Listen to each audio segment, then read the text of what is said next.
সম্মানিত দর্শক, জিটিভির সাপ্তাহিক আয়োজন জি ডায়ালগে আপনাদের প্রত্যেককে স্বাগত জানাচ্ছি। এবং সারা সপ্তাহ জুড়ে আমরা রাজনীতির যে বিষয়গুলো নিয়ে আলোচনা করেছি সেটি মূলত আমরা আজকের অনুষ্ঠানে আলোচনা করব, এবং সেই কারণেই সঙ্গত কারণে আজকের এই বিশেষ আয়োজনের টাইটেল আমরা করেছি রাজনীতি এখন, অর্থাৎ রাজনীতি কোন দিকে এগোচ্ছে সে বিষয়গুলো নিয়ে আমরা আলোচনা করব। রাজনীতির সাথে আরো অনেক বিষয় হয়তো প্রাসঙ্গিক কারণেই আলোচনায় আসবে। এবং দর্শক, আপনাদেরকে জানিয়ে রাখি, আপনারাও কিন্তু এই অনুষ্ঠানে সংযুক্ত হতে পারেন, প্রশ্ন করতে পারেন, মতামত জানাতে পারেন। সেক্ষেত্রে স্ক্রলে দেখানো যে নাম্বার, সেখানে আপনারা সংযুক্ত হবেন আমাদের সাথে সেই নাম্বারের মাধ্যমে। এবং সম্মানিত দর্শক, আজকের এই বিশেষ আলোচনা অনুষ্ঠানে আমাদের আহ্বানে সাড়া দিয়ে আমাদের স্টুডিওতে উপস্থিত হয়েছেন, আমি আমার একদম ডান থেকে পরিচয় করে দিচ্ছি, বাংলাদেশ আওয়ামী লীগের সাংগঠনিক সম্পাদক এবং মাননীয় সংসদ সদস্য বিএম মোজাম্মেল হক। এবং তারপরে রয়েছে জাতীয় পার্টির প্রেসিডিয়াম মেম্বার শহীদুর রহমান তেপা, এবং তারপরে রয়েছেন বিএনপি নেতা হাবিবুর রহমান হাবিব। আমরা যেমনটি বলছিলাম যে মূলত রাজনীতি এখন, এটি হচ্ছে আজকে আমাদের আলোচনার টাইটেল। তো সেক্ষেত্রে আমরা দেখলাম গত দুদিন আগে বিএনপির 2 সদস্যের একটি প্রতিনিধি দল মহামান্য রাষ্ট্রপতির সামরিক সচিব, সহকারী সামরিক সচিবের কাছে তাদের যে বিএনপি নেত্রীর যে প্রস্তাবনা সেটি হস্তান্তর করেছেন। এবং যেমনটি জানিয়েছিলেন রুহুল কবির রিজভী আহমেদ যে মহামান্য রাষ্ট্রপতি দেশে ফেরার পরে সেই বিষয়ে সব দলের সাথে আলোচনা করবে। কিন্তু আপডেট যেটি, সেটি হচ্ছে মাননীয় প্রধানমন্ত্রী আজকে কিন্তু সংসদে একটি বিষয় পরিষ্কার করেছেন, সেটি হলো যে মহামান্য রাষ্ট্রপতি সব দলের সাথে আলোচনার ভিত্তিতে যে নির্বাচন কমিশন গঠন করবে সেটির অধীনেই আগামী নির্বাচন হবে। তো আপাত দৃষ্টিতে জিনিসটা কি পরিষ্কার হয়ে গেল কিনা, আমরা যদি শহীদুর রহমান চাপ ভাই আপনাকে দিয়ে শুরু করি। না, নিঃসন্দেহে এটা পরিষ্কার হয়ে গেল। ধন্যবাদ। নিঃসন্দেহে এটা পরিষ্কার যে মাননীয় প্রধানমন্ত্রী বলেছেন আলোচনা করার। এখন আমি যেটা মনে করি ব্যক্তিগতভাবে, এটা আমার দলের কথা না, যে এটা যদি আই ওয়াশ হয়ে থাকে তাহলে মাননীয় প্রধানমন্ত্রীকে বলবো এই অনুরোধটা না করার জন্যে।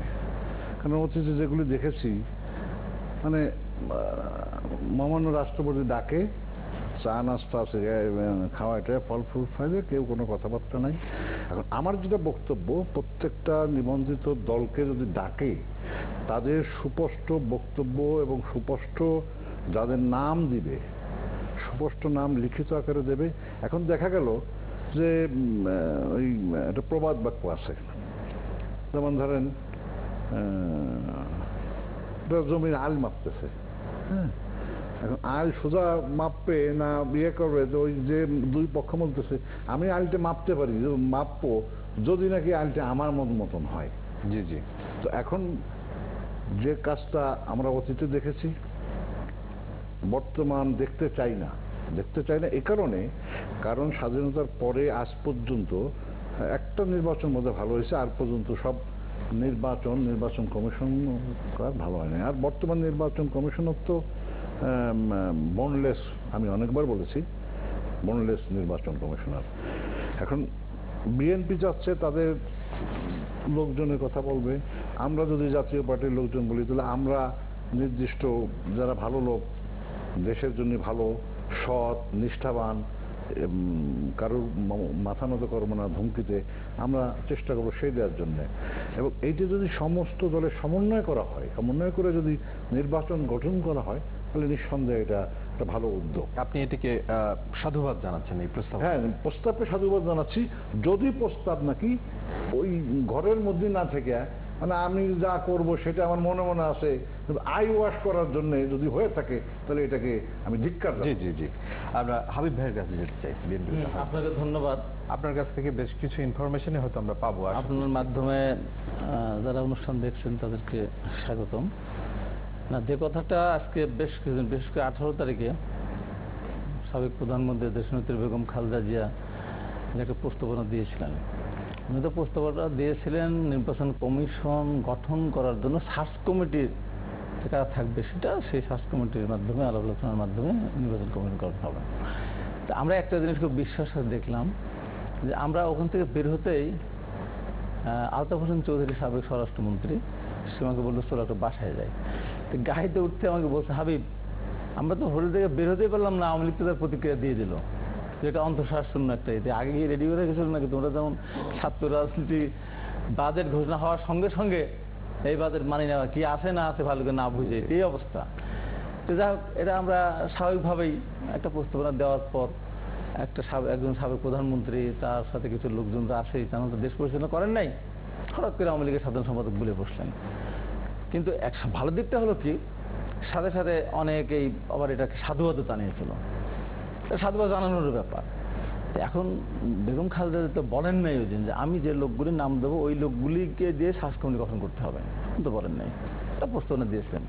তারপর গতকাল আমাদের পার্টির পক্ষ থেকে রুহুল কবির রিজভী এবং মেজর জেনারেল রুহুল আলম চৌধুরী জমা দেশের পরে রাষ্ট্রপতি বাইরে গেলেন। উনি অবশ্য বলে গেছেন যাওয়ার সময় যে 18 তারিখের পরে বা 16 তারিখের পর থেকে উনি রাজনৈতিক দলগুলোর সঙ্গে উনি আলোচনা করবেন। এখন উনি আলোচনার মাধ্যমে যদি একটি সার্চ কমিটি গঠন করে একটা নির্বাচন কমিশন গঠন করেন, তাই সাধুবাদ দিতে হবে, সেটা যদি সবার গ্রহণযোগ্যতা হয়। কিন্তু এখানে আমাদের সংবিধানে যে জিনিসটা এখন আসে যে এই নির্বাচন কমিশন গঠন করার ক্ষেত্রে কিন্তু কারোরই কোনো অধিকার নাই, যেটা আইনে যেহেতু পরিণত হয়নি। রাষ্ট্রপতির এটা অধিকার, কিন্তু আইনে যেহেতু পরিণত হয় নাই, সেই কারণে রাষ্ট্রপতি একাও যদি করেন, কেউ যদি মামলা ঠুকে দেয় তাহলে কিন্তু এটা ঝুলে যাবে।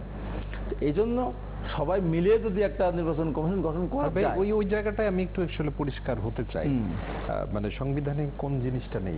118 ধারা যেটা আছে যে যেহেতু এটা আইনে পরিণত হয় নাই, একটা আইনে তো পরিণত হয় না যে এই আইনের ভিত্তিতে বা এই নির্দিষ্ট এর মধ্যে দিয়ে এই লোক হতে পারে, এমন তো কিছু নাই। কমিটির কথা, সার্চ কমিটি তো সংবিধানে নাই। জি জি জি, ওটির কথা রাষ্ট্রপতির ক্ষমতা আছে, রাষ্ট্রপতি বানাতে পারে, কিন্তু সেটা যেহেতু আইন এখনো হয় নাই, আইনে পরিণত হয় নাই, সেখানে এখানে কিছুটা গ্যাপ রয়ে গেছে। তো এই জন্য দেশের এই অচল অবস্থা যেভাবে নির্বাচনগুলি হলো আপনারা দেখেছেন, এটা তো অস্বীকার করার কোনো উপায় নেই। এখানে বিরোধী দল আছে, আমি অচল অবস্থা বলতে হবে, এটা বলছি যে এটা তো দেশ অচল অবস্থা কোনটা, অচল অবস্থা বলতে আমি ব্যাখ্যা তো একটু দিয়ে দিই, সেটা 1 মিনিট। সেটা এই যে আগামী সম্ভবত 28 তারিখে নাকি জেলা পরিষদ নির্বাচন, এই জেলা পরিষদের নির্বাচন এটা অচল অবস্থা না? আমরা কোথায় গেছি? না না না, এটা কি সংবিধানে আছে না? এই বিষয়গুলোতে আমরা ডিটেইল আলোচনায় তো যাবই, নিঃসন্দেহে যাব। কিন্তু আপনার কাছে স্পেসিফিক যে কোশ্চেনটি আমার ছিল সেটি হলো, মাননীয় প্রধানমন্ত্রী আজকে সংসদে যা বললেন, তাতে বিএনপির পক্ষ থেকে যে বিষয়টি ছিল যে আলোচনার একটা ক্ষেত্র প্রস্তুত হোক, সেটি অন্তত আপাত দৃষ্টিতে পরিষ্কার হলো কিনা? না, সেটা এখন উনি রাষ্ট্রপতি রাষ্ট্রপতি যেটা করেন সেটা এখন রাষ্ট্রপতি যদি ডাকে ভালো কথা, রাষ্ট্রপতি আবার যে কোনো ব্যাপারে তো প্রধানমন্ত্রীর সাথে আলোচনা সাপেক্ষে উনি করেন।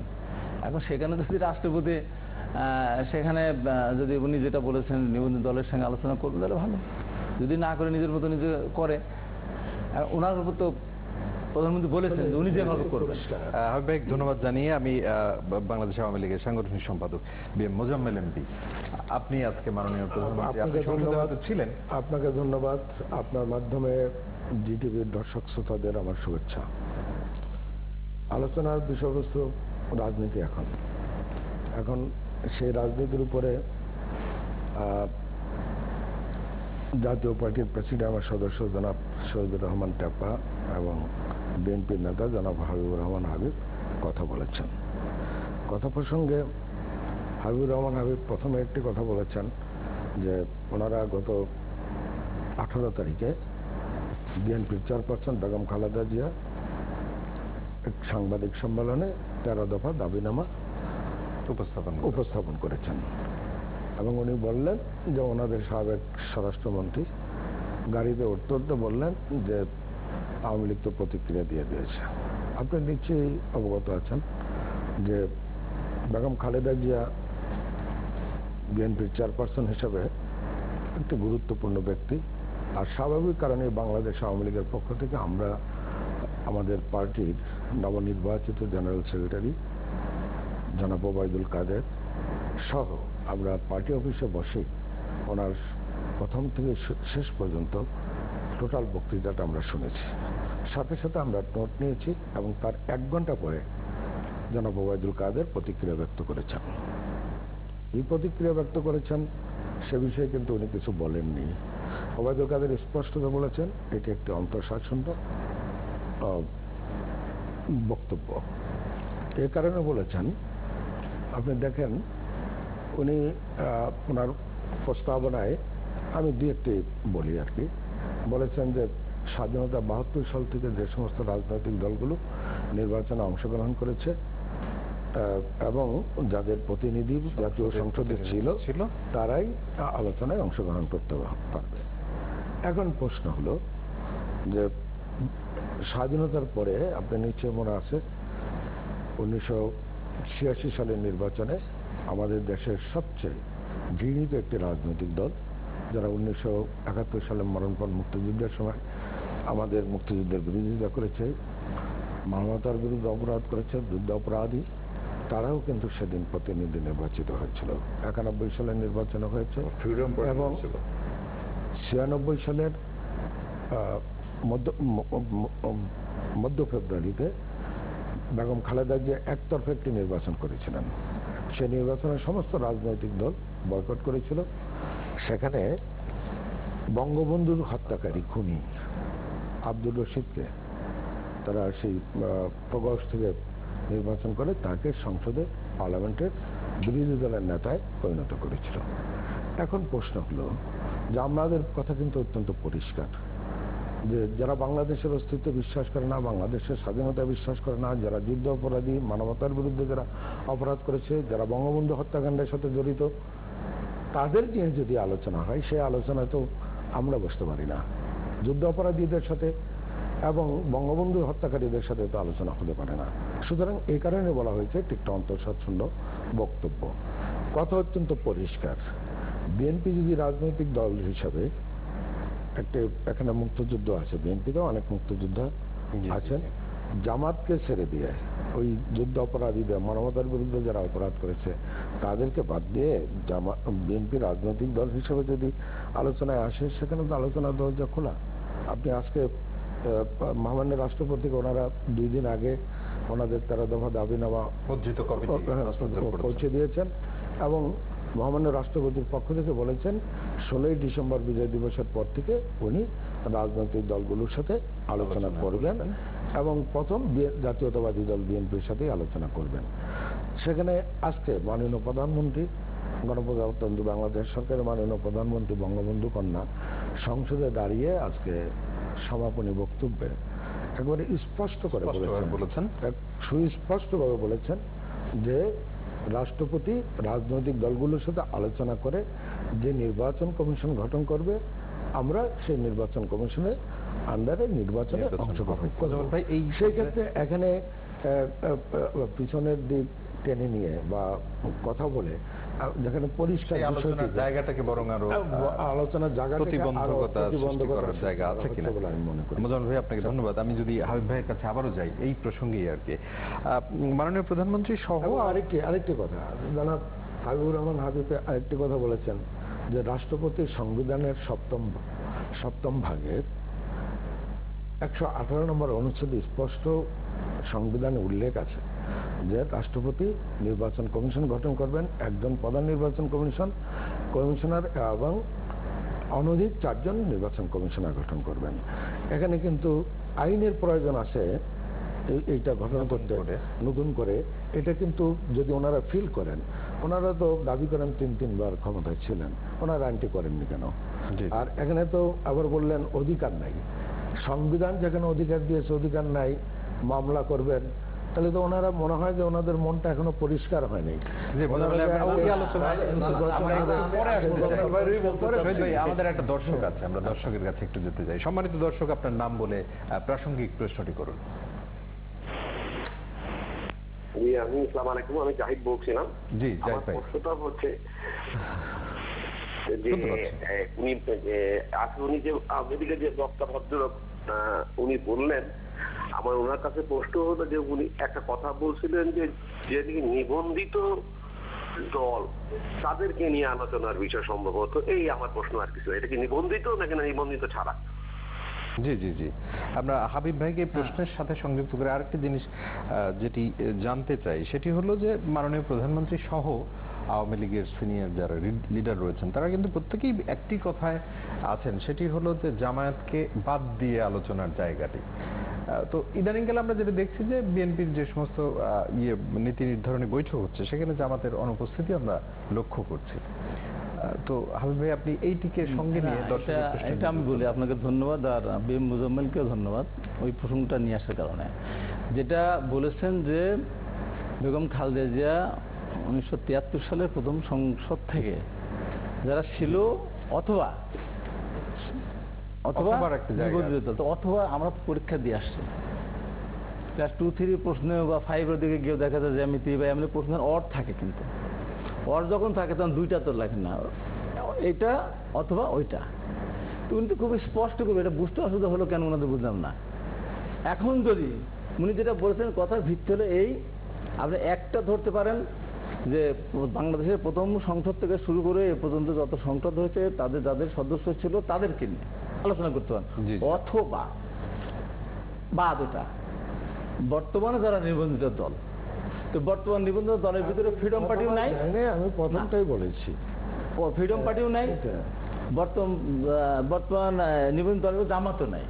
তাহলে এখন জামাত আর ফ্রিডম পার্টি টেবা ভাই একটু মুসকি মুসকি হেসে বললেন, That's fine, তাহলে টেবা ভাই না পরিষ্কার না, তো। আমি আসলে ওই জায়গাটা না না ওইটা মন্তব্যটা টেবা ভাই মুসকি মুসকি হেসে বললেন টেবা ভাইয়ের যদি ফাঁসি 7 বার হওয়ার পরে তারপর বিএনপির দোষ আসবে, এই কারণে ফ্রিডম পার্টির কর্নেল ফারুককে এরশাদের সাথে পরিণত করায় প্রেসিডেন্ট নির্বাচন প্রায় 60 লক্ষ ভোট দিয়েছিল, বদুল হুদারও এমপি বানিয়ে নিয়ে এসেছিল 86। এটা আবার মুশকিল করে হাসছে, হাসি আগে 7 বার হোক তারপরে আপনারা বলেন। আর যে কথাটি হলো যে আমি যে কথাটা বললাম মোজাম্মেল উনি সুন্দরভাবে বলেছেন, সেটা হলো যে রাষ্ট্রপতির অধিকার আছে, অধিকার নাই আমি তা বল নাই।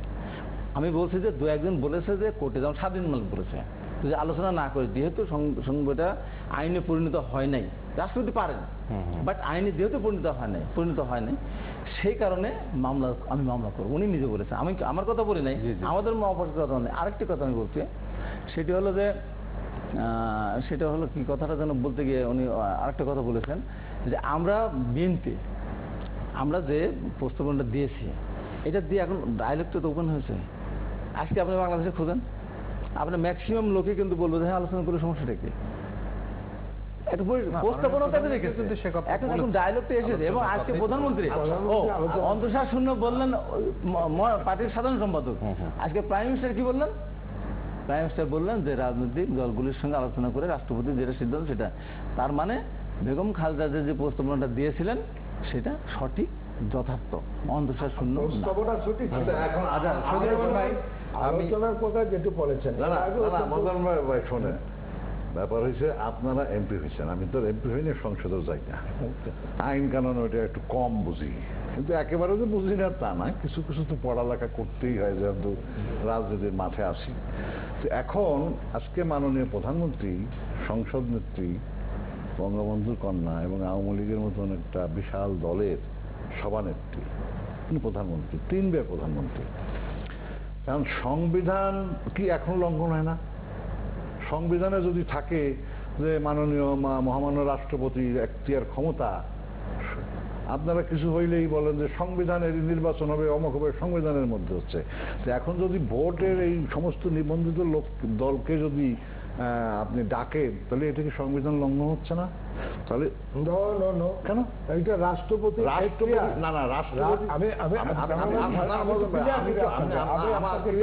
আমি তো কিছু ক্লিয়ার বুঝি, আপনি শেষ করেন। কিছু বুঝি আমি যে যদি রাষ্ট্রপতির একক ক্ষমতা থাকে, সংবিধানে এটা নাই, তাহলে মাননীয় প্রধানমন্ত্রী কোত্থেকে আনে আবার তাহলে সংবিধান সংশোধন করুক। পার্লামেন্টের লোক আছে, সংশোধন করে, হ্যাঁ এটা একটা নিয়ম তৈরি করে দেখ যে যারা নিবন্ধিত দল আছে তাদেরকে নিয়ে সংলাপ করা। তাহলে এদিক দিয়ে কিছু যদি আপনাকে স্বার্থের আঘাত ঘটে, আপনাদের দলের বর্তমান সরকারের পার্টির যদি কিছু আঘাত লাগে, তাহলে আপনারা বলেন আমরা সংবিধান লঙ্ঘন করতেছি না। এখন সংবিধান লঙ্ঘন হচ্ছে না, সেটি মোজাম্মেলের কাছে আমি আপনাদের শুনবো, কিন্তু আমার প্রশ্নটা যে সংবিধানে যদি 128 ধারা, আপনারা তো এমপি, 128 ধারার ক ধারাতে যদি এটা থাকে যে মাননীয় মহামান্য রাষ্ট্রপতি এখতিয়ার ক্ষমতা আছে, তাহলে তো আবার আর কাউকে ডাকার দরকার হয় না। উনি এই দেশের রাষ্ট্রপ্রধান, ওনার যথেষ্ট জ্ঞান গরিমা, 7 বার উনি এমপি হয়েছে তার এলাকাতে, এবং পপুলার লোক, ভালো পড়ালেখা জানে, ভালো উকিল। উনি কি বাংলাদেশের লোকজন জানে না কোন লোকটা ভালো, কোন লোকটা চোর, কোন লোকটা সৎ, কোন লোকটা মাথা ভাঙ্গা, কোন লোকটার হাড় ভাঙ্গা, কোন লোকটার মেরুদণ্ড সোজা আছে, উনি জানে না? নিশ্চয়ই জানে। তো ওনার যদি এই ক্ষমতা থেকে থাকে তাহলে উনি নিরপেক্ষভাবে সব লোকগুলো নিয়ে উনি করুন, সংলাপটা আমাদের দরকার হয় না। যদি সংলাপ করতেই হয়, যদি সংলাপ করতেই হয়, তাহলে আমার মনে হয়, আমি জানি না আইন কানুনের কথা বা পার্লামেন্টে যাইনি, আইন কানুনের কথা অবশ্য পার্লামেন্টে তাহলে আইন করে নেন, যে একটা পার্মানেন্ট আইন করে নেন। যেমন আপনার আমার মোজাম্মেল ভাই আমার এলাকারই তো বাড়ি, নদীর উপরের মানুষ আমরা, তো উনি তো বললেনই যে তিনবার ওনারা নাকি ইয়ে ছিলেন, ক্ষমতায় ছিলেন, তো ওনারা সংবিধানের এই আইনটা করে নাই। মোজাম্মেল ভাই আপনারা পরিষ্কার করবো, তার আগে দর্শক একজন তাহলে উনি কেন যে ওনাদের উপর দোষ? ভাই আপনারা তো ক্ষমতা আছেন, আপনারা সকাল বিকেল আইন করতে পারেন, আইনটা করেন না। আইনের কোনো অপশন আছে কিনা সে বিষয়ে আমরা ক্লিয়ার হবো। আইনের কোনো অপশনই নাই, দর্শক আছে, শহীদ ভাই একজন দর্শক। সম্মানিত দর্শক, আপনার নাম বলে আপনার প্রশ্ন অথবা মতামত আমাদেরকে জানান। আমার নাম আব্দুল করিম মিন্টু, আমি নোয়াখালী থেকে বলছি। জি জি জি। আমি হাবিব রহমান হাফিজ সাহেবের একটা প্রশ্ন, পার্সোনাল প্রশ্ন, জি ওনাকে একটু মনোযোগ দিয়ে শুনতে বলেন। হাবিব ভাই শুনছেন, আপনি বলেন। হাবিব রহমান হাবিবকে আমি বলতে চাচ্ছি, উনি কি কারণে বিএনপিতে গেলেন? আমার জানা মতে 1991 সালে উনি নমিনেশন পেয়েছেন আওয়ামী লীগ থেকে নমিনেশন না দেওয়াতে উনি বিএনপিতে গেলেন। দর্শক আপনার কি এটি প্রশ্ন? আপনার প্রশ্ন কি এটি? কি বলছেন? আমরা সেই আলোচনায় আসলে ভিন্ন আলোচনা, সেটা আমরা পরে যাবো সুযোগ পেলে। দর্শক আপনাকে ধন্যবাদ। আমরা মাননীয় সংসদ সদস্য মোজাম্মেল ভাইয়ের কাছ থেকে যে বিষয়টি আমি বলতে চাই, পার্লামেন্ট সপ্তম ভাগের 118 অনুচ্ছেদে মাননীয় মহামান্য রাষ্ট্রপতিকে ক্ষমতা দিয়েছেন একটি নির্বাচন কমিশন গঠন করার জন্য। আপনি নিশ্চয়ই মনে আছে টাপা ভাই, যে 2009 সাল থেকে যে মহামান্য রাষ্ট্রপতি, প্রয়াত রাষ্ট্রপতি জনাব জিল্লুর রহমান, ওনারও তখনও পার্লামেন্টের এই ধারাটি কিন্তু বলবৎ ছিল, এইটাই ছিল সৃষ্টির পর থেকে, পার্লামেন্ট প্রতিষ্ঠার পর থেকে। তখন কিন্তু এটাকে আরো বেশি গ্রহণ যুদ্ধ করার জন্য পার্লামেন্ট ক্ষমতা দিয়েছে মহামান্য রাষ্ট্রপতিকে কমিশন গঠন করার জন্য। এখন মহামান্য রাষ্ট্রপতি কাদের সাথে আলোচনা করবে, কার সাথে আলোচনা করবে, এটি কিন্তু ওনার এখতিয়ার, উনি ঠিক করবেন। এবং সে কারণেই কিন্তু জনাব জিল্লুর রহমান এটাকে, আমাকে শেষ করতে দেন, দেশবাসীকে কাছে এটাকে আরো স্বচ্ছ, আরো গ্রহণযোগ্য করার জন্য কিন্তু সমস্ত রাজনৈতিক দলের সাথে কথা বলেছেন। কথা বলার পরে বিএনপি সহ সমস্ত রাজনৈতিক দলের সাথে কথা বলেছিলেন, এবং পরে উনি একটি সার্চ কমিটি গঠন করেছেন। সেই সার্চ কমিটি বর্তমান এই যে বিদ্যমান যে নির্বাচন কমিশন রয়েছে সেটা গঠন করেছিল। এখন এটা কিন্তু সংবিধানের কোনো পরিপন্থী বিষয় না, যেহেতু সংবিধান এখতিয়ার দিয়েছে মহামান্য রাষ্ট্রপতিকে। আজকের রাষ্ট্রপতি জনাব আব্দুল হামিদ, মহামান্য রাষ্ট্রপতি, তিনিও বলেছেন যে বিএনপি সহ নিবন্ধিত রাজনৈতিক দল বলেন সকল রাজনৈতিক দলের সাথে উনি আলোচনা করবেন। এর বাহিরেও উনি আলোচনা করতে পারেন, সুশীল সমাজের সাথে কথা বলতে পারেন, কোনো ব্যক্তি বা গোষ্ঠীর সাথে কথা বলতে পারেন। কথা বলে উনি একটা নির্বাচন কমিশন গঠন করবেন, এখতিয়ারটা কিন্তু ওনার। যেহেতু পার্লামেন্টে এর বাহিরে কোনো আইন প্রণীত হয় নাই, সুতরাং ওনার এখতিয়ার বলেই উনি আলাপ আলোচনা করার মধ্য দিয়ে একটি নির্বাচন কমিশন গঠন করবেন, যেটি মাননীয় প্রধানমন্ত্রী দেশরত্ন শেখ হাসিনা আজকে পার্লামেন্টে তার বক্তৃতায় স্পষ্ট করেছেন যে রাষ্ট্রপতি সকল রাজনৈতিক দলের সাথে এবং সকলের সাথে আলাপ আলোচনা করে একটি নির্বাচন কমিশন গঠন করবেন, এবং সেই নির্বাচন কমিশনে সেটি আসলে সামনের দিকে নির্বাচন হতে পারে। আমাদের অনেক জায়গা আছে, আমি একটা বিরতির সময় হয়ে গেছে। মোজাম্মেল ভাই বলতেছে দুইবার কিন্তু এমপি, এবং খুব পপুলার এমপি আমাদের এলাকার, হ্যাঁ, অনেক ভোটের ব্যবধানে উনি এমপি হন। তা ওনার তো আইন কানুন সংবিধানের জানা উচিত। আমি ওনার কাছেই জিজ্ঞেস করতে চাই যে মাননীয় মহামান্য রাষ্ট্রপতি যে লোকজনদের নিয়ে সার্চ কমিটি করতে পারে, এটা সংবিধানের কত ধারায় কোথাও কি লেখা আছে? না আসলে আমি জানতে চাচ্ছি, মহামান্য রাষ্ট্রপতি গঠন করবেন, কিভাবে গঠন করবেন সেটি কিন্তু পরিষ্কার বলেছি যে যা ইচ্ছে তাই করতে পারবে না, যা ইচ্ছে তাই। এমনটি আসলে আলোচনায় একটু আসেনি মাননীয় প্রধান। এটা তো আমি বলি নাই। এখন আমি যেটা মনে করতেছি, আমরা একটা বিরতি নিয়ে আমি যেটা মাননীয় প্রধানমন্ত্রী ওনার বলা উচিত যে সংবিধানে এই ধরনের একটা আইন তৈরি করে সংবিধান নষ্ট করার অধিকার আমার আপনার কারণ নাই, এটা আইন করুক। সেই আইন প্রসঙ্গে সম্ভবত আমরা আবারও আসবো মোজাম্মেল ভাইয়ের কাছে। মোজাম্মেল ভাই, একটা বিরতি নিয়ে আসি, আমরা একটা বিরতি নিয়ে আসি। সম্মানিত দর্শক, জি ডায়ালগে একটা বিরতির সময় হয়েছে, বিরতির পর আমরা এই আলোচনা আবারও ফিরছি, সঙ্গেই থাকুন।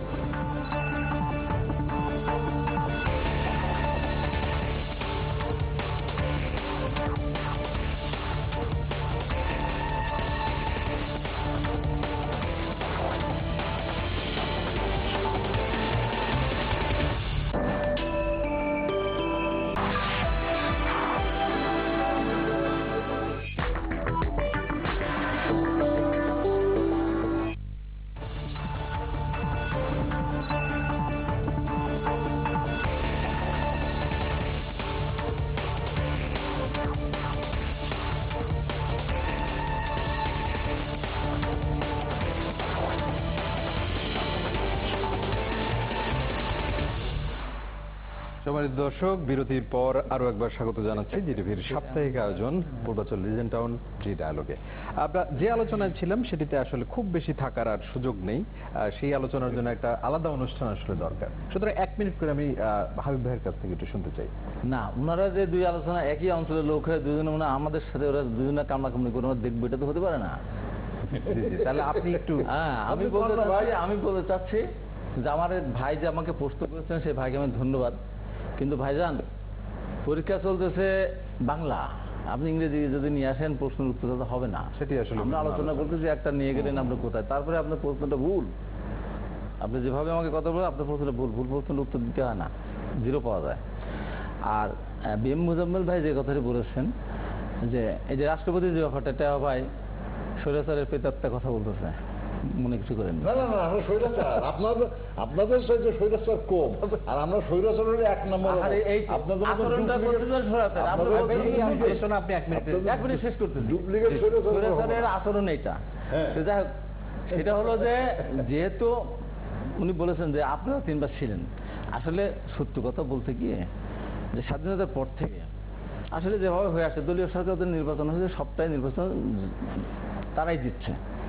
তারপরে 91 সাল থেকে যে নির্বাচনগুলি হলো সেখানে যেহেতু দল ক্ষমতা থাকতো না, সেই কারণে নির্বাচন কমিশন গঠনের ক্ষেত্রে খুব একটা বেশি কে হলো না হলো অত দেখার দরকার পড়তো না। দরকারটা পড়ছে না এই কারণে যে এখন দলের অধীনে নির্বাচন হতে গিয়ে যে ব্যত্যয়গুলি ঘটছে সেই কারণে। তবে যে কথাটা রাষ্ট্রপতিরই অধিকার, এটা অস্বীকার করার কোনো উপায় নেই। আইনটা হলে আর কোনো কথা আসবে না, যেহেতু আইন নাই সেই কারণে যদি রাষ্ট্রপতি উনি ভালোর জন্য যদি সব নিবন্ধন দলগুলোকে ডেকে যদি আলোচনা করেন সেটা পাপের ব্যাপার না, ভালো কথা। এই জন্য তাকে ধন্যবাদ দেওয়া দরকার। সেখানে আইনের ব্যাপারটা কোথায় হলো সেটা তাদের মতো কিন্তু চমৎকার, আমরা একটা সলিউশনের জায়গা। হ্যাঁ, আপনাকে ধন্যবাদ। আমরা দ্বিতীয় ইস্যুতে যেতে চাই। আমরা সপ্তাহ জুড়েই আসলে সপ্তাহ কি তার আগে থেকেই আমরা রোহিঙ্গা ইস্যু নিয়ে কথা বলছিলাম, হাবিব ভাই এর সাথেও এর আগে কথা হয়েছে এই স্টুডিওতে। আজকে মাননীয় প্রধানমন্ত্রী ডেনমার্কের যে নতুন নবনিযুক্ত রাষ্ট্রদূত মিখাইল হেমনিড উইন্টার, উনি সৌজন্য সাক্ষাতে গিয়েছিলেন মাননীয় প্রধানমন্ত্রীর সঙ্গে, এবং তিনি সেক্ষেত্রে মাননীয় প্রধানমন্ত্রী কিন্তু বলেছেন স্পষ্টভাবে যে এটি রোহিঙ্গা ইস্যু, এটি একটি রাজনৈতিক ইস্যু, এটা মিলিটারি পন্থায় এর সলিউশন সম্ভব নয়, সমাধান সম্ভব নয়। এবং আমরা আরো কিছু তথ্য জানাতে চাই দর্শকদের যে বিবিসির গোপন ক্যামেরায়, একটি প্রাইভেট চ্যানেলে সেটি এসছে যে রাখাইন রাজ্যে যে নির্যাতন চলেছে বা ধ্বংসযজ্ঞ যেটাই বলি না কেন আমরা, সেটি কিন্তু মোটামুটি উঠে এসেছে। এবং মালয়েশিয়া এটিতে প্রতিবাদ করায় আজকে মিয়ানমার সরকার যেটি বলেছে যে মালয়েশিয়াতে আর শ্রমিক তারা পাঠাবে না। তো সব মিলিয়ে রোহিঙ্গা ইস্যু কি আরেকটু জটিল হয়ে গেল কিনা? এদিকে আবার কোফি আনান সফর করেছেন, সেটিও আমরা জানি না। কোফি আনান সফর করতে গিয়ে উনি তো সফরটা সফলভাবে করতে পারেন, ওনাকে বাধা দেওয়া হয়েছে, ক্যামেরাও ছিল না, আরেকটা অন্যায়। এবং হ্যাঁ, এবং আজকে যেটা মায়ানমারে যেটা চলছে, এটা ওই যে আমি বললাম যে একটা মানব বর্তমান যুগে এটা অসভ্য একটা আচরণ তারা করে যাচ্ছে। এবং তারপর তাদের সঙ্গে মহাসচিব উনি কি বলছেন, উনি বলছেন ওখানে জেনোসাইড হচ্ছে না, এটাও ঠিক না, হচ্ছে। হ্যাঁ, কত কত অত্যাচার হলে মায়ের পেট থেকে শিশুকে নিয়ে বের করে ব্যানার দিয়ে মারার পরে, মুখ তুলে মরার পরে নৌকাতে গুলি করে সেই গুলি নৌকা ডুবিয়ে দেওয়ার পরে আর কত কি হলে তারপরে সেটা সেটা জেনোসাইড বলে তাকে গণ্য করতে হবে? না, আর সত্যি। আর যে কথাটা বলছে সমস্যার কথা, এটা প্রাইম মিনিস্টার যে কথা বলেছেন অত্যন্ত ভালো কথা, সুন্দর কথা, এটা যে এটা মিলিটারি দিয়ে হবে না, কূটনৈতিক সমাধানের রাজনীতির মধ্যে দিয়ে রাজনীতির মধ্যে দিয়ে করতে হবে। এবং রাজনীতির মধ্যে দিয়ে করার ক্ষেত্রে আমি যেটা বলবো, এখানে সবচেয়ে বড় ভূমিকা পালন করতে পারে চায়না। চায়নার সাথে তাদের একটা এই সম্পর্ক সম্পর্ক আছে। রয়েছে। এবং এখানে চিন্তা করেন, আর এখানে নির্যাতনটা হচ্ছে একসময় ওরা নির্যাতন করছে সবার উপরে করছে, হিন্দুদের উপরে করেছে, মুসলমানদের উপরে করেছে, এবার নির্যাতনটা ম্যাক্সিমাম মুসলমানদের উপরে। জি, জি। চায়না কেন পারে? চায়নাতে যখন উইঘুর মুসলিমরা যখন তারা সেখানে যখন তারা নামাজ পড়তে যায়, মসজিদে যেতে চায়, রোজা রাখতে চায়, দেয় না, করতে দেয় না। তো একই এখন এরা এখানে মুসলমান নিধনে নামছে, যে কারণে আজকে এই সংকটটা এরকম। তো এখন মালয়েশিয়া যে ভাষায় কথা বলেছে, মায়ানমার যদি এই না পাঠায়, শ্রমিক না পাঠায়, তাহলে মালয়েশিয়া আসা যায় না। শ্রমিক বহু লোক বাংলাদেশে, মায়ানমারের লোক কত 5 কোটি, ওদের এরিয়া আমাদের 5-7 গুণ বড়, বাংলাদেশের মানুষ 16 কোটি, আমাদের 3 কোটি লোক পাঠায়, তো সমস্যা কি? কথা হলো যে মালয়েশিয়ার প্রধানমন্ত্রী যে কথাটি বলেছেন, প্রয়োজনে আক্রমণ করা হবে। আজকে ওরা যেভাবে বর্তমান এই সভ্য যুগে যে আচরণটা করছে, এবং সেখানে কোনো রকমের ক্যামেরা দিয়ে দিচ্ছেন, কিন্তু এর বোকার স্বর্গে বাস করতে। আরে বাবা, তুমি ক্যামেরা না রাখলে দিদির কি হবে? স্যাটেলাইটের মাধ্যমে তো সবই তোমার ঘরে নক্ষত্র এই পর্যন্ত যখন খুঁজে বের করা যায়। এই যে কাজটা করতেছে, এখন এটা কূটনৈতিক সমাধানই করতে হবে। চায়নার উপরে, চায়নাকে সেভাবে আপনার এখানে কনভিন্স করতে হবে, আর মায়ানমারের উপরে চাপ রাখতে হবে, দরকার হলে তাদেরকে অবরোধে আটকাতে হবে। এই সভ্যতা, এই অসভ্যতা মেনে নেওয়া যায় না। এবং এখানে আরেকটা সুযোগ আছে, ওআইসি থেকে শুরু করে মুসলিম কান্ট্রি, মুসলিম দেশের সংখ্যা তো কম না। আমি একদিন বলেছিলাম সাইজ করতে হবে। জি, আপনি আমি ওইভাবে বলি যে মায়ানমার যদি বেশি বাড়াবাড়ি করে, মায়ানমারের পৃথিবীর কোথাও কূটনৈতিক মিশন সুষ্ঠুভাবে কাজ করতে পারবে না, যদি কিনা ওর অত্যাচার না বন্ধ করে। যাবে কোথায়? ভাই, আপনাকে ধন্যবাদ জানাচ্ছি। একজন দর্শক আছে, দর্শক আপনার নাম বলে প্রশ্নটি করুন। আমি টেপোভাইয়ের কাছে প্রশ্ন রাখতে চাই, জাতীয় পার্টি তো বর্তমান সংসদে বিরোধী দলের স্থানে আছে, আবার মন্ত্রিসভায়ও আছে। তাহলে তারা যে এইসব মানুষকে বিভ্রান্তি বা একটা কেমন যেন ধূম্রতালের মধ্যে আছে, তারা আসলে কোন অবস্থানে আছে? জি জি, আসলে আমরা যেমনটি দেখতে পাচ্ছি যে শহীদুর রহমান টাইপ উনি মাঝখানেই আছেন, তো আমরা ক্লিয়ার হব আসলে কোন জায়গাটা উনি আছে। তার আগে আমি মোজাম্মেল ভাইয়ের কাছ থেকে একটু শুনে নাই রোহিঙ্গা ইস্যু নিয়ে। আপনি আসছি আমার আপনার কাছে। মোজাম্মেল ভাই, রোহিঙ্গা ইস্যু নিয়ে আপনি দেখেন যে আজকে কিন্তু এটা নতুন ঘটনা না, এর আগেও কিন্তু এই ঘটনাটা বারে বারে ঘটেছে। আপনার মায়ানমারে, হ্যাঁ, তারও আগে ঘটেছে। এখানে মায়ানমারে গণতন্ত্র দীর্ঘদিন যাবৎ নির্বাসিত, সেখানে সামরিক জান্তাই কিন্তু দেশটিকে শাসন করছে। সুতরাং এখানে মানবতা প্রতিনিয়ত ভুলুণ্ঠিত হচ্ছে, মানবাধিকার লঙ্ঘিত হচ্ছে। এখন আজকে সেই মানবাধিকার লঙ্ঘিত হওয়ার কারণে তাদের উপর যেটি হাবিব ভাই যেটা বলেছেন, যে আসলে সেখানে যে নির্যাতন, নিপীড়ন, অবর্ণনীয় চলছে। বাংলাদেশ কিন্তু এর আগে কয়েক হাজার রোহিঙ্গাদেরকে আমরা আশ্রয় দিয়েছি, কিন্তু আমাদের এই ছোট্ট ভূখণ্ড, আমাদের আর্থিক সংগতি এবং আমাদের দেশের সংহতি, সংকট, এগুলোকে সংহত রেখে বিবেচনায় নিয়ে তারপরে তো আমরা তাদেরকে সুযোগ দিই মানবিক আচরণ করতে পারি। তারপরেও এই সময়ও কিন্তু মানবিক আচরণ আমরা করছি, আমরা সেই সুযোগটা তাদেরকে দিচ্ছি। শিশুদের খাবার থেকে শুরু করে যারা চলে আসছে তাদের আশ্রয়। কিন্তু পাশাপাশি কিন্তু সরকারের পক্ষ থেকে যে দ্বিপাক্ষিক আলোচনা হয়েছে, এখানে বর্ডার গার্ড, আমাদের বিজিবি এবং বিজেপি, তাদের সাথে বৈঠক হয়েছে এবং তাদেরকে বলা হয়েছে যে তোমরা এভাবে যদি করো তাহলে আমরা কিন্তু এটাকে বরদাস্ত করবো না, আমরা গ্রহণ করতে পারি না। তোমাদের নির্যাতনের, নিপীড়নে তোমাদের দেশের নাগরিক আমার দেশে এভাবে আশ্রয় নেবে, এটা আমরা করতে পারবো না। এবং কূটনৈতিকভাবেও কিন্তু দুই দেশের রাষ্ট্রদূতকে ডেকে সেখানে আমাদের পররাষ্ট্রমন্ত্রী কথা বলেছেন এবং সেটি কিন্তু একটি জায়গায় আসতে শুরু করেছে। তারপরেও আরেকটি বিষয় মনে রাখতে হবে যে ওখানে কিন্তু এই ঘটনাটি এবার শুরু হয়েছে যে এরা এই রোহিঙ্গা বা কোনো গোষ্ঠী বা এদেরই একটি সন্ত্রাসী চক্র 9 জন বর্ডার গার্ডকে তাদের হত্যা করেছে। এবং যখন এই ঘটনার পরে সেনাবাহিনী যখন এসেছে তাদের উপর আক্রমণ করেছে। এইটাও কিন্তু আমরা জি, জি। বাংলাদেশ আমরা কিন্তু সন্ত্রাসের বিরুদ্ধে, জঙ্গিবাদের বিরুদ্ধে আমাদের টলারেন্সটা জিরো টলারেন্স আছে। সুতরাং তারপরে মানবিক কারণে এটা আলাপ আলোচনার মধ্যে দিয়ে, একটি কূটনৈতিক আলাপ আলোচনার মাধ্যমে দিয়ে এটাকে সংকট নিরসন করতে হবে। এটি একটা যুদ্ধের মধ্যে দিয়ে নয়, আলাপ আলোচনার মধ্যে দিয়ে সেটা অবরোধ করার, তারপর যদি দরকার হয়, যেটা হাবিব ভাই বলেছেন, এক পর্যায়ে সেই পর্যায়ে যাওয়া হতে পারে, কিন্তু তার আগে যদি আলাপ আলোচনা করে সলিউশন হয়ে যায়, তাহলে আমাদের জন্য এই ভূখণ্ডে, এই অঞ্চলে দক্ষিণ পূর্ব এশিয়ার রাজনীতির জন্য একটি শান্তিপূর্ণ পরিবেশ নিশ্চিত করার জন্য এটি প্রয়োজন আলাপ আলোচনা। ভাই আপনাকে ধন্যবাদ। এবং মাননীয় প্রধানমন্ত্রী কিন্তু এমনটিই বলেছেন আসলে যে বিষয়টি মানবিক, কিন্তু এর সূত্রপাত কোথায় হচ্ছিল সেটিও কিন্তু আমাদেরকে বিবেচনায় নিতে হবে। শহীদ ভাই, আপনি যদি রোহিঙ্গা ইস্যুতে। হ্যাঁ, না, রোহিঙ্গা ইস্যু তো বলবোই। আমার এক ভাই আমার একটা প্রশ্ন করছে, উত্তর না দিলে উনি মনে কষ্ট পাবে। আমারও এই আলোচনায় গেলে আসলে না, আমি 1 মিনিটের মধ্যে বলে দেবো। কারণটা কি, উনি একটা প্রশ্ন করছে, উনি উত্তর দেবো। উত্তর দেওয়ার জন্য আমি বসে আছি, আর আমি যদি উত্তরটা না দিতে পারি তাহলে আমার রাত্রে ঘুমটা, আমরা কিন্তু প্রাসঙ্গিক প্রশ্নের কথা, হ্যাঁ, স্লিপিং ট্যাবলেট খেয়ে আমার ঘুমানো লাগতে পারে। তা আমার দর্শকরা আমার প্রশ্নটা করার উত্তরটা দেওয়া উচিত। আমাদের বোধহয় জানা উচিত, আমার দর্শক ভাইও জানবেন, বিরোধী দল একটা ছায়া গভর্নমেন্টের একটা পার্ট বিরোধী দল থাকে। আর পৃথিবীতে অনেক দেশে এখন বিরোধী দলের থেকে মন্ত্রী পরিষদে যায়। এখন আমরা তো দেশের মানুষ, এই দেশেরই তো মানুষ, এই সংসদটা আমাদের, এই দেশটা আমাদের।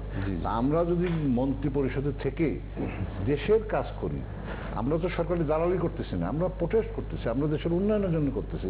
ধরেন আমাদের 3টে মন্ত্রী আছে, তারা পানি সম্পদ মন্ত্রী একজন, আপনার এলজিওডি মন্ত্রী একজন, আরেকজন সমাজ কল্যাণ মন্ত্রী। এত দেশের কাজ করতেছে, এরা দেশের কাজ করতেছে, দলের কাজ করতেছে। আমরা যারা বিরোধী দলে আছি, আমরা সরকারের একটা অংশ তো বটে, ছায়া গভর্নমেন্ট আমরা বলে, তাই না? সেজন্য আমি মাননীয় দর্শক ভাইকে আমি বলবো যে আমরা দেশের জন্য মন্ত্রী পরিষদে আছি, জাতির জন্য, দেশ বাঁচানোর জন্য, দেশকে সংগঠিত করার জন্য আমরা আছি। এখন রোহিঙ্গা ইস্যু মাননীয় প্রধানমন্ত্রী প্রথম দিন থেকে দেখছি খুব ভালো কথা বলছেন, যে হ্যাঁ, তাদের প্রোটেস্ট করা উচিত, উনি এটা উদ্যোগ নিচ্ছেন, নিঃসন্দেহে একটা সুন্দর। আমি যেটা আশঙ্কা করছি, একজন মুসলমান হিসেবে যেটা আশঙ্কা করছি, এখন যেটা হচ্ছে সেটা হচ্ছে মুসলমান নিধনের যে পরিকল্পনাটা, এটা মায়ানমার থেকে আরম্ভ হয়েছে আমার যেটা ধারণা। এই ধরনের নির্যাতন, অত্যাচার, ধর্ষণ, এটা কিন্তু আর হচ্ছে না। এখন আমাদের যে একজন মুসলমান হিসেবে আমাদের যেটা করা উচিত, হাবিব ভাইয়ের সাথে আমি একমত, যে সারা পৃথিবীতে আমাদের যারা মুসলিম কান্ট্রিগুলি আছে, সৌদি আরব, কুয়েত, কাতার, ইন্দোনেশিয়া, মালয়েশিয়া থেকে আরম্ভ করে যারা আছে, সম্মিলিত করে আমরা যদি আজকে দেখেন, এই মুসলমান মারতেছে, আমাদের আমেরিকা আলাদা কিছু বলতেছে না, লন্ডন আলাদা কিছু বলতেছে না, ওই ব্রিটেন ফিটেন কি আছে না, আপনার কানাডা কেউ কিছু বলতেছে না। কারণ কি, ওরা চাচ্ছে, এবং আমাদের ইয়ে নাকি আছে যে মানে মুসলিমের উপর অত্যাচার হবে। তা আমি যেটা বলতে চাই একজন মুসলমান হিসেবে, এই আমাদের প্রধানমন্ত্রীকে বলতে চাই এবং আবেদন করতে চাই, নিবেদন করতে চাই এবং অনুরোধ করতে চাই, আপনি উদ্যোগ নিয়ে সারা পৃথিবীর যে মুসলিম কান্ট্রি আছে একত্রিত করেন। দর্শক আছে আমাদেরকে, সম্মানিত দর্শক, আপনি নাম বলে আপনার প্রশ্ন বা মতামত আমাদেরকে জানান। আসসালামু আলাইকুম। জি, ওয়ালাইকুম আসসালাম। আমি জাজিরা সৈয়দপুর থেকে বলছি, রশের নুর হোসেন খান। জি জি জি। আমি মোজাম্মেল স্যারের কাছে একটা প্রশ্ন করতে চাই, যে আমার জাজিরা পয়েন্টে শুনলাম এয়ারপোর্ট হবে, এটা কি সত্যি নাকি এটা হবে? ঠিক আছে, আপনার প্রশ্ন জানতে এয়ারপোর্ট হবে জাজিরা পয়েন্টে, সেটি আসলে সংসদে জাজিরা, শিবচর, সদরপুর, এই 3টি উপজেলা নিয়ে একটি বঙ্গবন্ধু ইন্টারন্যাশনাল এয়ারপোর্ট হওয়ার প্রস্তাবনা রয়েছে, এবং 200 কোটি টাকা সরকার এটার সম্ভাব্যতা যাচাই করার জন্য বরাদ্দ করেছেন। এটি চরজালাদা থেকে শুরু করে আমার মনে হয় বিষয়গুলো উত্তর আমরা পাবো আর কি, আমরা পরবর্তী আলোচনা। এখন হচ্ছে কি, যে মাননীয় প্রধানমন্ত্রী, আপনি মনে আছে বঙ্গবন্ধু ইয়েতে গেছিল, জুলিও কুলি পুরস্কার আনতে গেছিল মুসলিম হিসেবে। বঙ্গবন্ধুর কন্যা, জননেত্রী, এবং 5 ওয়াক্ত নামাজ পড়ে, আমার জানা মতে আমি যতক্ষণ জানি, তাহাজ্জুদের নামাজ উনি পড়েন। ওনার কাছে প্রতিদিন কোরআন তেলাওয়াত হবে। হ্যাঁ, কোরআন তেলাওয়াত করবো। ওনার কাছে যেটা বলবো যে ভয় পাওয়ার তো আপনার কিছু নাই। ওই আমেরিকা, লন্ডন, কারে কারে ভারত ভয় পাওয়ার কিছু নেই। আপনি নিজে সোচ্চার হন, আপনার তো পাওয়ার কিছু নাই। আপনি সোচ্চারে সারা মুসলিম জাহানকে একত্রীভূত করেন। মালয়েশিয়ার আগ পর্যন্ত কিন্তু আমরা বাংলাদেশেরই হ্যাঁ, দায়িত্ব এবং আমরা মুসলমান যদি এক হয়ে যাই আর সৌদি আরব কাতার কুয়েত যদি তেল বন্ধ করে দেয়, আপনি কি মনে করেন জায়গাটা চলতে পারবে? এখানে ব্যাপারটা হলো এই বিষয়ে আমি একটু বলি থাকবে সোজা এই বিষয়ে ভাই আপনাকে মনে রাখতে হবে যে 1992 সাল থেকে বা তারও আগে থেকে কিন্তু এখানে এই নির্যাতন নিপীড়নগুলো হচ্ছে মায়ানমারে বিভিন্ন সময় এটা বিভিন্ন সময়ে এটা হয়েছে। সুতরাং এই এবারের যে যেভাবে বিভিন্ন সময় কিন্তু মুসলমানের উপর হয় নাই, এমনি সবার উপরে হয়েছে। রাখাইন গোষ্ঠী রাখাইন যেটা আছে, রাজনীতি রাখাইন হচ্ছে, যারা রাখাইন তাদের উপরে হয়েছে, এবার সেখানে মুসলমান অনেক মুসলিম হয়েছে। সুতরাং এবার কিন্তু এই বিষয়টি যেভাবে আন্তর্জাতিকভাবে যেটা আলোড়ন সৃষ্টি হয়েছে, অতীতের দিনগুলোতে কিন্তু সেটা আসে নাই। মাননীয় প্রধানমন্ত্রী দেশরত্ন শেখ হাসিনা ঐকান্তিক প্রচেষ্টায় কিন্তু আপনার আলাপ আলোচনাগুলি হচ্ছে এবং উনি কিন্তু কাজ করছেন এই লক্ষ্যে। আমি চাইবো কিন্তু একদিনেই কিন্তু এটা আমি তো একদিনের কথা বলছি, হবে না, আমি তো একদিনের কথা বলছি না। হ্যাঁ, আজকে যদি এটা না হয় আগামীতে মুসলমানরা বেরোতে পারবে। সেটা হলো এই যে প্রথম কথা এই যে বি মুজাম্মেল যে কথাটা বললেন, এইবারই শুধু তা না, আসলে তাই। এটা 78 একবার হয়েছিল, 78, 91 ও সব মুসলমান 93 একবার হয়েছে, 92 হয়তো 92 এবং 78 যখন হয়েছিল তখন আমি নাম বলবো না ওনার, উনি মারা গেছেন, আমাদের বাংলাদেশের একজন প্রতিনিধি ছিলেন। জি জি জি। উনি সেনা অভ্যুত্থান করতে চেয়েছিলেন অত্যাচার সহ্য করতে না পেরে, বাংলা সরকারকে উৎখাত করতে চেয়েছিলেন এরকম। তারপর আমার গভর্নমেন্ট সেট করার পরে তখন তাকে দেশে ফিরে নিয়ে আসছিল, নাম বললাম না, অত্যাচার দেখার পরে। তো সেখানে কূটনৈতিক আলোচনার মাধ্যমে সেটা সমাধান হয়েছিল। তারপর 93 সালে একটা আবারও হলো সেটি। এবার যেটা হলো যে আমরা যে কথাটা বলতে চাচ্ছি বা ওরা যে কথাটা বলে আক্রমণটা করতেছে যে ওদের সেনা চৌকিতে 9 জন একে মেরে ফেলেছে, তো তার মানে কি এই গ্রামের ভিতরে গিয়ে এলাকার ভিতরে ঢুকে মা বোনদেরকে বের করে বেইজ্জত করে তারপরে বাড়ির যারা পরিবার, ছেলে সন্তান বা বাবা ভাই তাদেরকে গুলি করে মেরে আগুন পুড়াই দিবে? এটা কি হতে পারে? এবং এটা মর্মান্তিক। আমি মনে করি যে এই যে সেনা চৌকিতে 9 জন যে মারা গেল অস্ত্র লুট, তারপরে আমি তো এখন সন্দেহ করতে পারি ওদেরই সৃষ্ট ঘটনা, তা না আরো হতো। যে অত্যাচার নির্যাতন হচ্ছে, যদি কোনো বীর পুরুষ কথা দ্বারা বলছে ওদের অত্যাচারের কারণে যদি করে থাকে, তাহলে এখন যে অত্যাচার হচ্ছে সেই অত্যাচার পরিপ্রেক্ষিতে এতদিন আরো যে একটা ঘটনা ঘটতো। আমার তো মনে হয় এটা ওদেরই খেলা, যে এটাকে দৃষ্টিকে অন্যদিকে নিয়ে গিয়ে আক্রমণ করা একটা সুযোগ বিভিন্ন সময় বিভিন্ন। আরেকটি ঘটনা আছে, আরেকটি ঘটনা হলো এই, এবং এটা কারণ হলো এই, বার্মা দীর্ঘদিন ধরে সামরিক শাসন চলে আসছে। এবং এখানে আপনি জানেন যে বাংলাদেশ স্বাধীন হয়েছে, পাকিস্তান স্বাধীন হয়েছে 47 সালে, বার্মা স্বাধীন হয়েছে 48 সালে। আজকে অং সান সুচির পিতা অং সান যখন নেতৃত্বে ছিল এবং তাকে তো গুলি করে মেরে ফেললো এক বছরের মাথায়, তখন কায়েদ আজম জিন্নাহ, মোহাম্মদ আলী জিন্নাহ উনি বলেছিলেন যে আমার কি হবে, তুমি কি আমাদের একটা শহর নিতে চাচ্ছ? তখন আরাকান টারাকান সব সহ পাকিস্তানের ইতিহাস থাকা। মোহাম্মদ আলী জিন্নাহ বলেছিলেন যে না, তোমাদেরটা তোমাদেরই থাকবে। যাক, কোনো 48 স্বাধীন হলো। এবং 48 সালে যখন ওদের সংবিধান প্রণয়ন করে তখন এরা ভোটার ছিল। এক সময় ওই আরাকান বা তখন সেই সময় ইয়েতে ওনারা একসময় শাসন করেছে। এটা নিয়মিত আসার পরে এই যে তারপরে স্টেটলেস হয়ে গেল একটা মানুষ, যেখানে তারা রাজত্ব করেছে, যেখানে তারা ভোটার ছিল, সংবিধান প্রণয়ন করেছে, ওই পার্লামেন্টে তারা ছিল, হঠাৎ করে এসে তারা ষড়যন্ত্রের অংশই বলা যেতে পারে, এটা ষড়যন্ত্রের অংশ। এবং অং সান সু চিকে দীর্ঘদিন ধরে সে ছিল।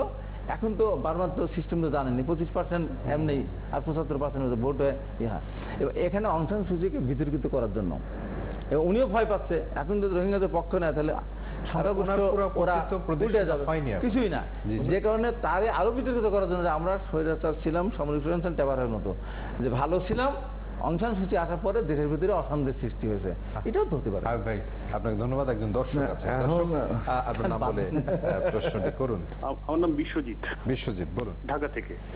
আমার রোহিঙ্গা ইস্যুতে একটা প্রশ্ন হচ্ছে যে আমরা হচ্ছে যে বিভিন্ন রকম জাতীয় সমস্যা যখন হয়, ঝড়, জলোচ্ছ্বাস, বিভিন্ন ইস্যুতে আমরা মানুষের পাশে গিয়ে দাঁড়াই। তো এই এখন যে সমস্ত অসহায় মানুষ যারা বর্ডার অঞ্চলে আছে, আমরা কেন এই তাদের পাশে গিয়ে অন্ন, বস্ত্র, বাসস্থান বা যাই হোক যার যতটুকু সামর্থ্য আছে আমরা পাশে যাচ্ছি না কেন? এই আওয়াজটা কেন উঠছে না বাংলাদেশে? আপনার প্রশ্ন ধন্যবাদ। এবং সেটি সরকারি পর্যায়ে থেকে কিন্তু আমি বলি সেটি চলছে। যে আমার ওই দর্শক ভাই একটা খুব সুন্দর প্রশ্ন করেছে, আমি প্রশ্নের উত্তরটা হলে যে রোহিঙ্গাদের পাশে সরকার যথাসাধ্য চেষ্টা করছে, করতেছে তো, এবং পাশাপাশি বিএনপির বিরোধী দলের নাই, সংসদে নাই, তারপর বেগম খালেদা যে একদম উদাত্ত ভাবে আহ্বান জানিয়েছে রোহিঙ্গাদের পাশে দেওয়া, এবং সামাজিক যোগাযোগ মাধ্যম সামাজিক সবভাবে বলা এখানে ইনফরমেশন গ্যাপ আছে। হ্যাঁ, আমাদের সরকার বিরোধী দল বিবেচনা করে সবাই করতেছে এখানে তাদের ব্যাপারে সকল কিছু তাদের খাদ্য, বস্ত্র, চিকিৎসা এবং মোজাম্মেল ভাই আরেকটা বিষয় যেটা রোহিঙ্গাদের এই সেটা তো আজকের ঘটনা না, এর আগেও অলরেডি কিন্তু কয়েক লাখ কিন্তু তারা কিন্তু বাংলাদেশের সমস্ত সুযোগ সুবিধাই পাসপোর্ট নিচ্ছে এবং তারা অনেক কিছু করেছে। তারা এখানকার বাংলাদেশের পাসপোর্ট নিয়ে সৌদি আরবের কাছে, সেখানে যে অনেক অপকর্ম করছে, সেই দায়ভার বাংলাদেশকে নিতে হয়েছে। সেই দায়ভারও কিন্তু বাংলাদেশ। রোহিঙ্গারা আপনাকে ধন্যবাদ। এই আলোচনা আমরা রোহিঙ্গা ইস্যু আমাদের শেষ আলোচনা যেটি সেটি হলো রোহিঙ্গা ইস্যুর মাথার মধ্যে আপাতত এই 1 সেকেন্ডের মধ্যে চলে গেছে। আমার সবচেয়ে প্রিয় একজন ভাই হাবিব ভাই খালি স্বৈরাচার বলে। আমি মানিয়ে নিলাম আমরা স্বৈরাচার, এবং স্বৈরাচার সারা পৃথিবীর মধ্যে আমরা একজন। আমরা যদি স্বৈরাচার না হইতে হাবিব ভাই, তাহলে আপনি আজকে জি টিভিতে এসে বসে কথা বলতে পারতেন, কারণ আমরাই তো এইসব দিয়ে গেছি। আপনি আপনার সবকিছু আমরা করছি। আমি আমরা জি টিভিতে আমি বলছি আমরা এই আলোচনায় না যাই। আমাদের তৃতীয় যে ইস্যুটি, আমরা গত কয়েকদিন যাবতীয় বলছিলাম যে রাজনীতির মনোযোগের যেটি জায়গা এখন, সেটি হলো নারায়ণগঞ্জ সিটি কর্পোরেশন নির্বাচন। বিএনপি এবং আওয়ামী লীগ দুই দল থেকেই কিন্তু নির্বাচনী প্রচারণা শুরু হয়ে গেছে এবং আমেজ তৈরি হয়েছে একটি। ইতিমধ্যে আবার ইসির কাছে অ্যাডভোকেট সাখাওয়াত হোসেন কিছু আচরণবিধি লঙ্ঘনের অভিযোগও করেছেন। কিন্তু দুই প্রার্থীর মধ্যে একটা সম্মানের জায়গাও কিন্তু রয়েছে, অসম্মান করেও কেউ কথা বলছে না। তো এই আগামী এই নারায়ণগঞ্জ সিটি কর্পোরেশন নির্বাচনটিকে আপনাকে দিয়ে শুরু করি, মাঝখান থেকে শুরু করি, যে আপনি কেমন নির্বাচন প্রত্যাশা করছেন? ব্যাপার হচ্ছে জানেন, আমরা তো জাতীয় পার্টি করি, আমরা নির্বাচনমুখী দল। এবং যদি একটু পরিষ্কার করেন যে আপনার দলের এই নির্বাচনে অবস্থানটা কি আসলে?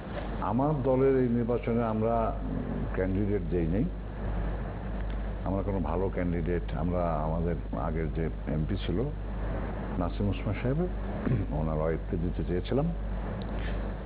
তো যে কারণে শারীরিক অসুস্থতার কারণে উনি নির্বাচন করবেন না।